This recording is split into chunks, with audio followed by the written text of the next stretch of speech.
जय हिंद। जय भारत, वंदे मातरम। मैं रविंद्र फौजी आप सभी को एक विशेष सूचना देना चाहता हूं और मैं चाहता हूं कि इसको ज्यादा से ज्यादा शेयर करें। सबसे पहले मैं बता दूं आपको, जैसे मामले का पता होगा, सिपाही अवधेश जिसको 4 अफसर और एक आरपी हवलदार और एक आरपी जैसे टोटल 6 लोगों ने मिलकर मारा था। और उनके मार के डर से वो बंदा, फौज कहती है कि भगोड़ा है और उसके घर वाले कहते हैं कि हमें मिला नहीं। इस मामले की आज 11 बजे से दिल्ली हाई कोर्ट में सुनवाई चल रही है। मैं यहां ज्यादा कुछ नहीं कहना चाहता। मैं चाहता हूं कि आप बाकी लोगों को भूल जाओ।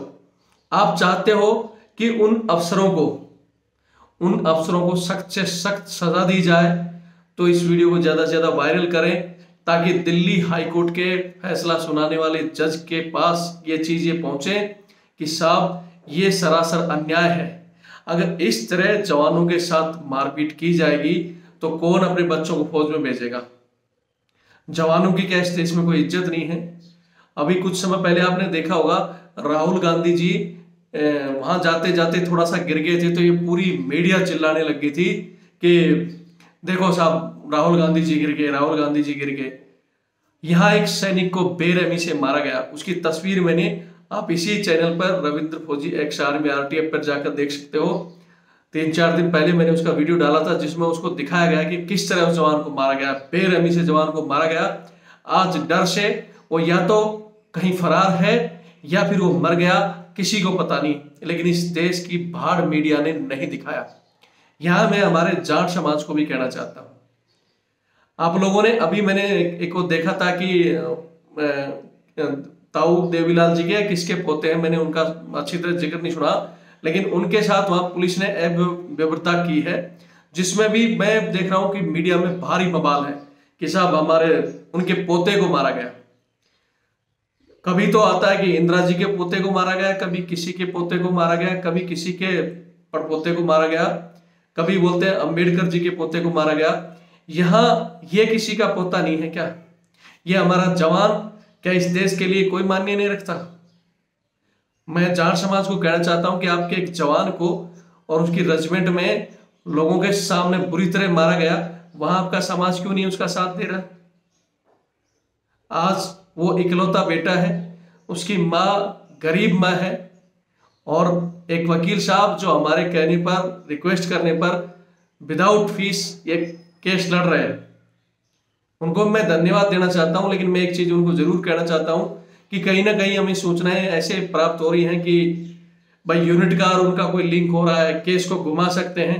अगर ऐसे हुआ, भविष्य में ऐसा कुछ हमें पता चला, तो हम वकील साहब को भी घुमा देंगे, ये याद रखना। गरीब माँ का बेटा है, और वो अवधेश नहीं, पूरे जवानों के ऊपर एक उंगली है कि जवानों के साथ अगर मारपीट करने वाले ये लोग, अगर इनको कुछ नहीं कहा गया तो कल फिर कोई जवान पिटेगा, इनकी हिम्मत बढ़ेगी, फिर किसी को मारेंगे। उसके ऊपर वो मनगढ़ंत आरोप लगा रहे हैं। उसके मोबाइल, अभी बोलते हैं कि उसके 2 मोबाइल सीओ साहब के पास जब्त है। फौज बताई है, जैसे तेज बहादुर ने दिखाया था खाना, और उस खाने को ठीक करना था, लेकिन तेज बहादुर को बाहर भेजा और फिर उसके मोबाइल से पता नहीं कहां से, पाकिस्तान से लिंक था, हनी ट्रैप्स का मामला क्या क्या लगाया। ऐसे ही ये भी आरोप सिद्ध करने के लिए उसके मोबाइल रखे हुए हैं, उसमें जांच रहे हैं। मेरे पास भी एक उनके अफसर का फोन आया था कि साहब ये तो लड़कियों से बात करता था, फलाना करता था, ये करता था। 4 साल से वहां सर्विस कर रहा था, तब तुम्हें पता नहीं है किससे बात करता था? या आपके बाकी जवानों का आप मोबाइल देखते हो, कौन किससे क्या बात कर रहा है? सबसे ज्यादा अगर भ्रष्टाचार मिलेगा तो अफसरों में। अपने खुद अपनी ड्यूटी के दौरान देखा है कि कितने बैठ के आते हैं उनके साथ और कितने जाते हैं और कितने पकड़े गए। अभी कुछ दिन पहले भी एक लेफ्टिनेंट कर्नल पकड़ा गया था, हनी ट्रैप में भी पकड़ा। तो जरूरी है कि जवान ही पकड़ा जाए, या उस तरह के आप रिकॉर्ड, वो पर्सनल लाइफ में अगर घर पर किससे बात करता है, उसकी किससे के साथ शादी हो रही है, उसकी पर्सनल लाइफ है। आपके फौज में उसने क्या किया है, वो बंदा ना शराब, बीड़ी, सिगरेट, किसी चीज को हाथ नहीं लगाता। नया लड़का है, हर साइड से फिट है। बस यहाँ यही चीज हुई कि कमांडर साहब की गार्ड में उसके साथ क्या प्रॉब्लम हुई है, झूठा क्या, उसको सिर्फ शक के आधार पर उसको मारा है, और इतनी बुरी तरह मारा है। मैं चाहता हूं इसका जवाब दे। सेना फिर कहती है कि सेना की बदनामी, यूनिट की बदनामी, फलानी। क्यों अभी तक वो लोगों को खुला घुमा रखा है? ना उस रेजिमेंट के जो एक मेजर ने मारा था, एक अर्जुनेंट थे, और उसके बाद एक टवाइसी साहब, खुद सीओ साहब प्रेजेंट थे, और आरपी हवलदार, ये 6 लोग मार रहे हैं उसको। और वहां हमारे पास गवाह भी है, ये भी बता दूं, अगर वो यूनिट जुटनाने की कोशिश कर रही है तो कुछ हमारे यूनिट के जो बंदे हैं जिन्होंने मारते हुए देखा है, उसके मोटे मोटे डंडों से मारा है, 10 डंडे उसके ऊपर तोड़े गए हैं, जिसकी तस्वीर में अच्छी तरह दिखा चुका हूं। मैं चाहता हूं न्यायालय हमारे लिए इसका न्याय करे और जवान को न्याय मिले। और ये भाड़ मीडिया जो आपस में लड़ रही है कोई टीआरपी के चक्कर में, कभी किसी को गिरते हुए दिखा रही है, उनसे भी कहना चाहता हूं कि कुछ मसले जवानों के भी हैं। आज इस देश में जवान और किसान परेशान हैं और उनके रियल मसले हैं, उनके लिए भी कुछ दिखा दो अगर आप में शर्म जिंदा है तो। और देश की जनता से भी कहना चाहता हूं, आपको लगता है कि आपके जवान भाई आपके लिए वहां जान देते हैं, देश की रक्षा करते हैं, तो जवानों के लिए इस वीडियो को शेयर करके दिल्ली कोर्ट में जो आज फैसला चल रहा है वहां तक पहुंचाओ ज्यादा से ज्यादा, ताकि आने वाले समय में उन लोगों को सख्त से सख्त सजा दी जाए।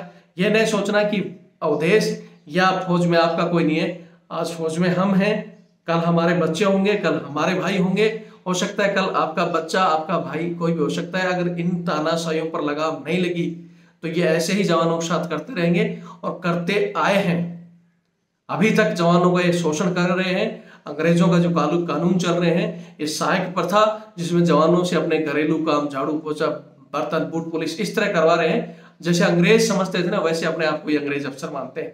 उसके लिए वैसे ही मेरा सुप्रीम कोर्ट में जो केस है वो ऑलरेडी चल रहा है और उसकी भी जल्दी तारीख आने वाली है। उसके लिए भी मैं आपको फिर जैसे ही उसका नोटिस जारी होगा, उसके लिए भी बहुत हमें मीडिया की भी जरूरत पड़ेगी, और मीडिया नहीं तो जनता की जरूरत पड़ेगी।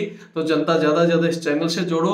और जनता, अगर आप चाहते हो कि आपके जवान भाई जो अत्याचार सह रहे हैं, आज भी गुलामों की जिंदगी जी रहे हैं, हम देश से दुश्मन से लड़ने के लिए हमें थोड़ा फ्रीडम और खुले विचार चाहिए। हमें भी हमारा जो शोषण हो रहा है उसे मुक्त करा दोगे तो जो हमारी ताकत है 4-5 गुना ताकत से लड़ेंगे और किसी भी देश को धूल चटाएंगे चुटकियों में। बाकी कुछ नहीं कहूंगा। जय हिंद, जय भारत, वंदे मातरम। आगे का जो भी फैसला होगा मैं इसी चैनल में शाम को बता दूंगा कि